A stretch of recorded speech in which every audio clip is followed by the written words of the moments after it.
Distinguished Majority Floor Leader, I rise to make a brief manifestation in response to the events of recent days.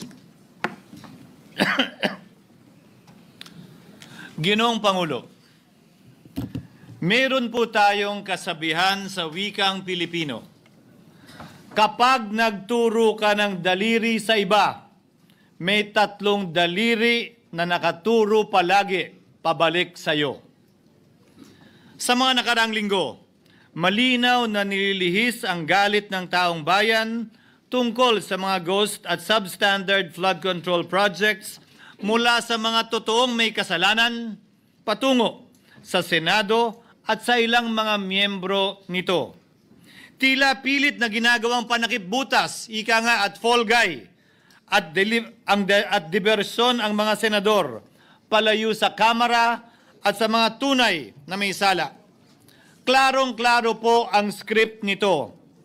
Ipitin ang tatlong dating DPWH officials, pakantahin sa kanila, mema banggit lang na senador, habang pinagtatakpan ang mga congressman na tunay na kasabwat nila sa mga lugar na ginagalawan nila. Simple ang patunay dito. Kapanipaniwala ba na wala silang kinausap na kahit isang congressman nakaupo na totoong may hawak ng mga distrito sa lugar na ginalawan nila sa hinaba-haba ng testimonya nila dito o sa Kamara? Banggit sila ng banggit, name drop sila ng name drop ng pangalan ng senador. Mas kinaklaro naman ko inyong papakinggan na wala silang masabing direktang nakausap o binigyan ng anuman. Lahat ito para lamang ipako ang mga senador sa media at sa publiko at ilayo ang atensyon sa Kamara at mga congressman. Bakit nga ba?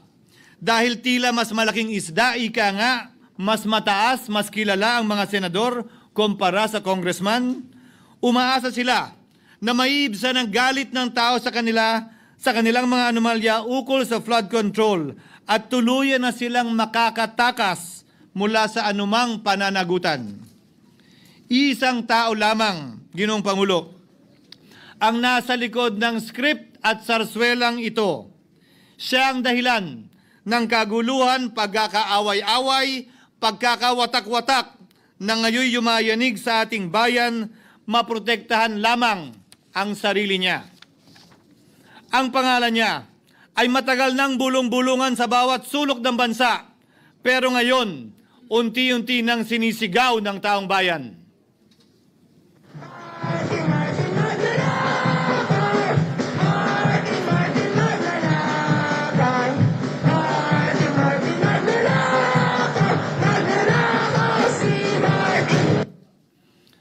Pero Ginoong Pangulo, minamahal kong kasamahan, bakit tila sa Kamara, dito mismo sa Senado at sa ilang media ay hindi pa din nila kayang sambitin ang pangalan niya?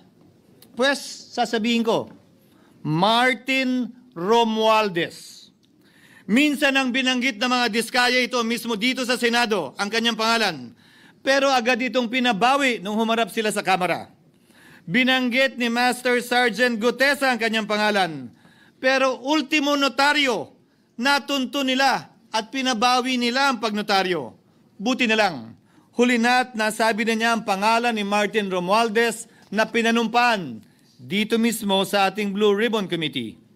Hindi ba't si Ginoong Gutesa, hindi ba't si Sergeant Gutesa lamang ang bukod tanging testigo na walang kinalaman, hindi sangkot sa flood control issue, walang hininging immunity, deal o proteksyon kapalit ng kanyang pagtestigo? Siya ang kauna-unahang nagtestigo na personal na naghatid ng pera sa bahay mismo ni Martin Romualdez. Ang salaysay niya, Ginoong Pangulo, ay kumpirmasyon ng matagal nang isinisiwalat ni Congressman Chanco at Mayor Magalong kung sino ang ulo sa paglilimas sa kaban ng bayan na ating naririnig na rin. 13,803,693 with Congressman Saldico as proponent, For the record, ang binabanggit po nating Representative Elizalde siya po yung chairman ng House Appropriations Committee. Walang kaduda-duda yan. Ito nga, hirap na hirap silang banggitin pa yung isa sa mga mastermind nila dyan, si Saldico. Hirap na hirap pa silang banggitin. May isa pang mas mataas sa kanya? Hindi naman gagalaw yun kung walang... Siyempre, hindi naman gagalaw yun kung walang pahintulot yung mas mataas sa kanya. She's the House Speaker. 3:30. Ginoong Pangulo, pahintulutan niyo po ako magkwento ng konti upang patotohanan ang mga salitang ito. Taong 2023 nung tinalaga si Ginoong Kiko Laurel bilang kalihim ng kagawaran ng agrikultura. Bilang suporta sa kanyang mandato, tinanong ko noon ang isang simpleng katanungan sa budget process natin. Bakit mas malaki ang pondo ng flood control kesa sa agrikultura? Why is it that the budget for flood control is bigger than the budget of the Department of Agriculture or the agriculture sector as a whole? The fifth biggest allocation, not even a department, is flood control. And allocating a measly 31 billion for irrigation, for rice. Why? Pagkatapos po noon, tinulungan ko siyang bawasan ng flood control budget at idagdag sa 2024 budget ng Department of Agriculture. Aniya, tumawag daw sa kanya si Congressman Zaldico dahil pinapatanong daw ni Speaker Romualdez, bakit binawasan ang pondo ng flood control? Ngunit wala nang nagawa si Congressman ko dahil sinabi niyang pasayan ng Pangulo. Nung termino ko rin po bilang Pangulo ng Senado, maraming beses po akong tinanong ni Pangulong Bongbong Marcos tungkol sa panukalang budget para sa 2025. Sinabi ko po sa kanya ang buo at tapat na katotohanan para malaman po niya ang tunay na larawan at sitwasyon ng pambansang budget para sa taong yon. Ito marahil, Ginoong Pangulo, minamahal kong kasamahan, ang isa sa mga dahilan kung bakit pinag-utos ng Pangulo ang pag-veto at pag-for late release sa FLR at pag-hold ng malaking bahagi ng budget nila. Marahil, isa rin ito sa mga dahilan kung bakit ninais ng Pangulo na matanggal si Congressman Zaldico bilang chairman ng House Committee on Appropriations dahil sa mga inilahad ko at marahil na-discover din ng Pangulo kaugnay sa 2025 budget. Hindi malayo, Ginoong Pangulo, na naganap din ang mga ito noong 2023, 2024 at mga nauna pang budget kung saan napakaraming ghost at substandard projects ayon kay Secretary Vince Dizon at ayon mismo sa talumpati ng ating kasamahan na si Senator Ping Lacson. Ngunit marahil ay walang naglakas loob na sabihin ang katotohanan kay Pangulong Marcos o magsumbong sa kanya kaugnay sa ilang mga bagay na ito bago ako. Nais ko din pong kumpirmahin ang sinabi ni Congressman Toby Chanco na ang pag-file ng impeachment complaint laban kay Vice President Sara Duterte ginamit na paraan ni Speaker Romualdez para mag-release ng pondo nila na naka-FLR or for late release bago mag-eleksyon. Maski na alam po niya na hindi po ito kayang talakayin ng Senado hanggang sa Hunyo pa mula nung simula. Ulitin ko, ginamit ni Martin Romualdez ang FLR at ang pangalan ng Pangulong Marcos upang itulak ang kanilang unconstitutional na impeachment complaint. Sabi nila, pumirma kayo dahil kung hindi lalabas ang pondo nyo na naka-FLR bago mag-eleksyon. Subalit, Ginoong Pangulo, hindi ito umubra. Hindi ito umubra dahil tinanggihan ito ni PBBM. Sinabi niyang walang ganyang uri ng usapan at sinabi niyang hindi niya gagawin yon. Kaya't hanggang ngayon, nananatili pa rin for late release ang mga questionableng pondo nila. And that is why, Mr. President, distinguished colleagues, at the height of the impeachment controversy and amidst the passion of some sectors to remove the Vice President at all costs, I urged prudence and level-headedness because I knew that greed and not accountability was the reason behind it. In the end, Mr. President, the Supreme Court vindicated us. The Supreme Court vindicated us by saying, among others, quote, there is a right way to do the right thing at the right time. This is what the rule of just law means. Close quotations. Ginoong Pangulo, sinisi po sa akin ni Speaker Romualdez ang pagkakatanggal kay Congressman Zaldico. Sinisi po niya sa akin ang pag-FLR or for late release ng kanilang mga proyekto. Sinisi po niya sa akin ang pagkakadismiss ng impeachment complaint laban kay VP Sara na nakikita niyang makakatunggali niya sa susunod na halalan. Sinisi din niya po sa akin ang pagkakasira ng kanilang maitim na balakin sa 2025 budget na nagawa nila ng walang balakid na mga nagdaang taon. Ginoong Pangulo, naging tapat ako at ginawa ko lamang ang aking tungkulin. Kung ano ang tingin kong tama at nararapat para sa bansa at sa sambayanan. Subalit, sa kabila po nito, nagsimula na ang lahat ng bira, paninira at kaso laban sa akin at sa Senado. At ang nasa likod ng lahat ng ito, walang iba kung hindi si Martin Romualdez. Ika nga ni Mayor Magalong na ngayon lamang nakita ko sinisiraan na rin ngayon. Bakit ko ba nilabanan at binisto sila Speaker Romualdez mula noon hanggang ngayon kung kasabwat at kasapakat lang din nila ako? Hindi ko po gagawin yon. Ano nga ba ang ginawa nila sa akin? Una, hinalungkat ang isyu ng campaign contribution na tinanggap ko mula sa isang individual na may-ari ng kumpanyang nakakuha ng kontrata sa gobyerno. Inipit niya ang budget ng COMELEC sa Kamara dahil dito at binusisi ang di umano kaso kong ito. Subalit, Ginoong Pangulo, tulad ng sinabi ko sa simula ng aking talumpati, kapag ka nagturo ka ng daliri kanino man, may 3 daliring nakaturo pabalik palagi sa iyo. Anong nangyari? Hindi ba't biglang may lumabas na ulat ng PCIJ na ang dami naman palang opisyal, hindi lang senador, mas mataas pa ang tumanggap din ng ganung uri ng kontribusyon noong 2022 elections? Ang tanong ko ay simple. Kung legal at walang mali sa ginawa nila, edi dapat legal din at tama ang ginawa ko. Pero bakit ako lang ang iniimbestigahan tungkol dito? Higit pa doon, Ginoong Pangulo, hindi ba tayon kay Mayor Magalong merong 67 na miyembro ng Kamara na kontraktor?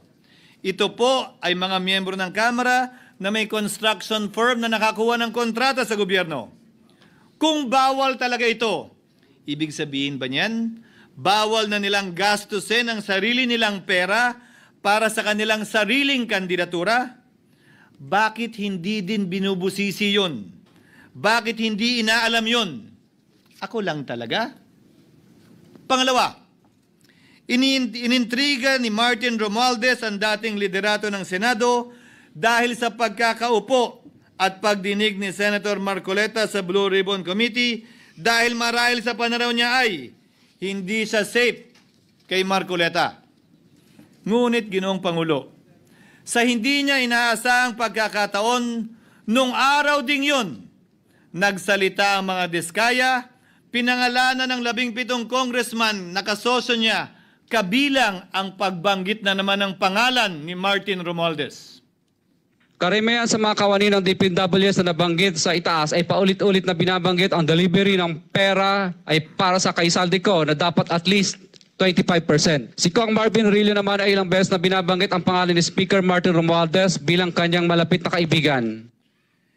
Isa na naman po itong patunay, Ginoong Pangulo.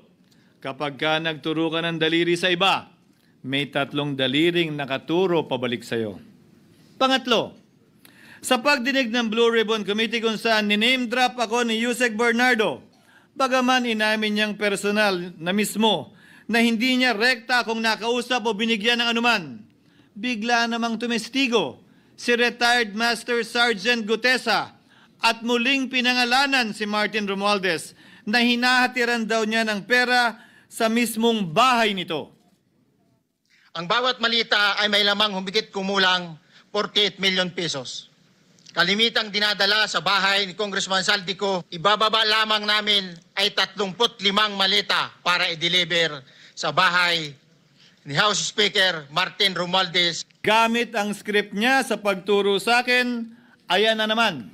May 3 daliring nakaturo palagi pabalik sa kanya tuwing ginagawa niya yan. Ulitin ko po for the record, Ginoong Pangulo, ang sinabi ni retired Master Sergeant Gutesa.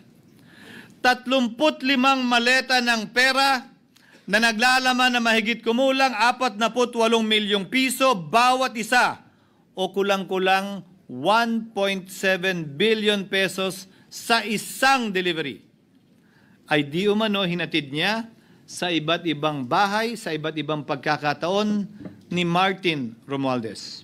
Subalit, sa kabila ng lahat ng ito, hindi ba nakapagtataka bakit hindi sinasama si Martin Romualdez sa anumang investigasyon? DOJ man, NBI man, AMLAC man. No ako po'y pinuntahan, no ako po'y dumalo sa imbitasyon ng ICI bilang resource person. Binanggit ko at tinanong ko din ito sa kanila. Ganito ba katindi ang kapangyarihang hawak ni Martin Romualdez? Na bagaman hindi siya speaker, tila the name that cannot be mentioned pa din siya at nagagawa pa din niya ang nais niya kaugnay sa isang mapamiling hustisya o selective justice. Halimbawa, bakit ang daming kondisyon bago ipasok ang mga diskaya na nagpangalan sa maraming congressman sa witness protection? Pero pag si Alcantara, Hernandez at Bernardo, walang ganong kaparehong kondisyon. Bakit hiniling agad ang freeze order di umano para sa asset ng mga name drop na senador? Pero maliban kay Congressman Zaldico na mukhang nilalaglag na nila, ni isang congressman walang request para sa freeze order. Pagdating naman kay Martin Romualdez na diniliveran ng bilyong piso sa bahay mismo niya, ang sabi ay, quote, "We will work on it lang." Bakit interesado ang lahat sa 6 na senador na idadawit di umano ni Bryce Hernandez na handang-handa tayong alamin sana kung sino-sino sila para mapagpiestahan natin sila? Pero nung sinabi ni Bryce na hindi pala senador, kung hindi kongresista lamang ang papangalanan niya, aba, biglang naglaho ng parang bula ang atensyon. Parang wala na nagtanong. Parang wala nang interes para alamin, sino-sino nga ba yung mga yan? Kung ako po yung tatanungin niyo, alam ko merong 6 na senador eh. May nagtatanong sa akin, bakit wala si Cheese? And my answer to that is, I'm almost sure, no, probably hindi mame-mention si Cheese simply because walang insertion doon. Si Sa Bulacan. Escudero, wala doon. Hindi po senador yung laman nung computer ko. So fake news yun, ha? May 6 na senador na nunumbrahan mo daw. Mga congressman yung nasa computer mo. Yes, yung nasa computer ko po, congressman po. Okay, thank you.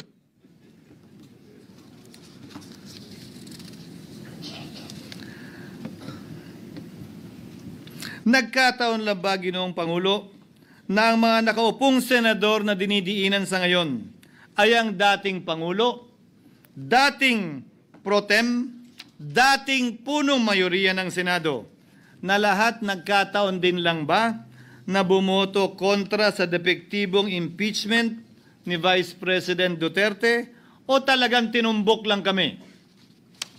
In other words, Mr. President, are we truly for transparency and accountability, or are we merely offering a politically convenient sacrificial lamb in an attempt to appease the rage of the people?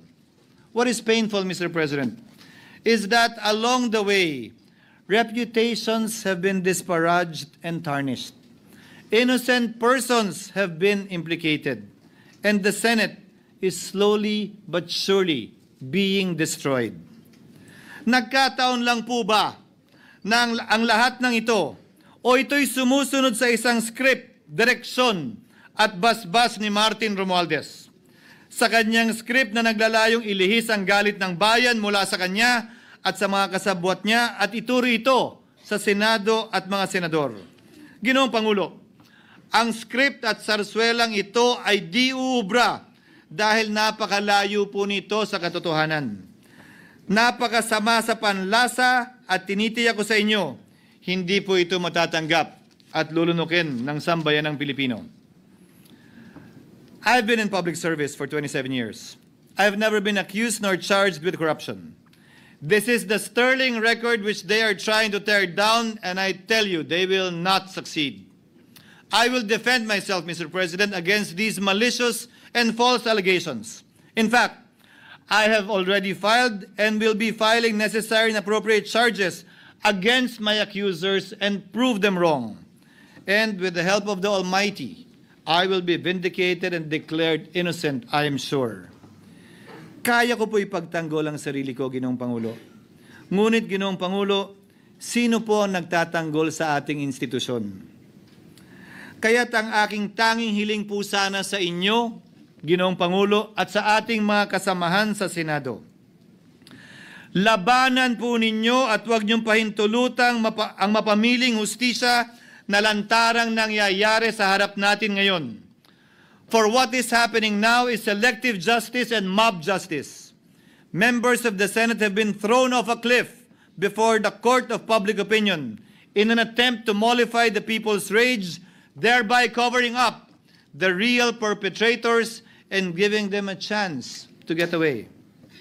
Mr. President, I will not allow justice to be weaponized against the innocent to protect the guilty, because this corrodes the legitimacy of the law before our people's eyes. Wala pong naniniwala, bagkus lahat nagtatanong, bakit walang congressman nakasama sa investigasyon? But what about the other congressmen in Bulacan?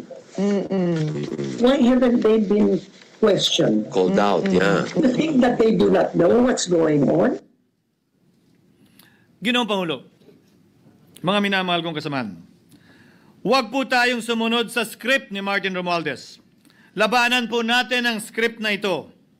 Pasagutin at imbestigahan lahat ng niname drop at nabanggit, congressman man, senador man at iba pang opisyal, at dapat kasama dito si Martin Romualdez. Ginoong Pangulo, hindi ba natin nakikita na pilit tayong pinag-aaway-away? Mayaman, mamamayan laban sa lingkod bayan, lokal laban sa nasyonal na opisyal, congressman laban sa kapwa congressman, at ngayon, senador laban sa kapwa senador, pamilya laban sa pamilya, Pilipino laban sa kapwa Pilipino. Ginoong Pangulo, tandaan po natin, mas madaling manipulahin at ang nag-aaway at nagkakawatak-watak na bansa. At ito ang eksaktong gusto nilang mangyari. Ito, sa aking paniniwala, ay bahagi pa din ng script at sarswela na nais palaganapin ni Martin Romualdez upang lituhin, guluhin, linlangin at sirain ang ating lipunan at bansa para lamang huwag siyang mabisto. Sana ay huwag nating payagang mangyari ito. Ginoong Pangulo, tulad ng sinabi ko sa simula ng aking talumpati, sa kada mapang-akusa at mapanghusgang daliri na ituturo ninyo sa inyong kapwa, lalo na kung walang basihan, merong 3 daliring palaging nakaturo sa iyo pabalik. Sana po, maging mapanuri tayo. Huwag dali-daling magturo at maghusga dahil lamang sa napakinggan. Huwag tayong sumabay, kumampi, at magpadala sa script at sarswela ni Martin Romualdez. Kung kayo ay kakampi ni Martin Romualdez, pues sumunod kayo sa gusto nila. Una, maniwala kayo sa mga sinasabi ng testigo niya na nagtuturo lamang sa mga senador. Pangalawa, ibuhos niyo ang galit niyo sa Senado at ng mga senador at palayo kay Martin at sa mga congressman. Pangatlo, pagdudahan at sirain niyo si Sergeant Gutesa na bukod tanging hindi nakinabang at walang bahid at hiningi anumang kapalit sa pagsabi ng katotohanan. Pangapat, huwag niyong payagang mabanggit man lang ang pangalan ni Martin Romualdez. Panglima, huwag niyong payagang ipatawag si Martin Romualdez sa anumang investigasyon. Pang-anim, huwag niyong payagang imbestigahan si Martin Romualdez at mga kasamahan niya saan mang lugar. Ako, Ginoong Pangulo, hindi ako kakampi ni Martin Romualdez. Kaya lalabanan ko siya at lahat ng panglilinlang niya. Una, papatunayan kung hindi totoo ang mga panggigipit at paninira ng mga testigo niya laban sa akin at mga senador. Pangalawa, tututulan ko ang paglilihis at diversyon na ginagawa niya palayo sa kanya at sa Kamara. Pangatlo, hindi ko papayagang sirain ang mga senador pag away-awayin tayo at sirain ang institusyon ng Senado. Pangapat, pinaniniwalaan ko at saludo ako kay Sergeant Gutesa at iba pang katulad niya sa paglabas ng katotohanan. Panglima, hindi ako matatakot banggitin ng paulit-ulit ang kanyang pangalan, Martin Romualdez. At ipaglalaban kong ipatawag at imbestigahan si Martin Romualdez at lahat ng kanyang mga kasangkot at kasama. Ginoong Pangulo, mga minamahal kong kababayan, kung nais niyong lumitaw ang katotohanan, kung nais niyong panagutin ang tunay na salarin, kung nais po niyong makulong ang tunay na may kasalanan, huwag ninyong kampihan si Martin Romualdez. Punitin natin ang script ni Martin Romualdez. At higit sa lahat, huwag magpadala, huwag sabayan, huwag maniwala sa sarswela na nilalako ni Martin Romualdez. Maraming salamat po, Ginoong Pangulo, at magandang hapon po sa ating lahat.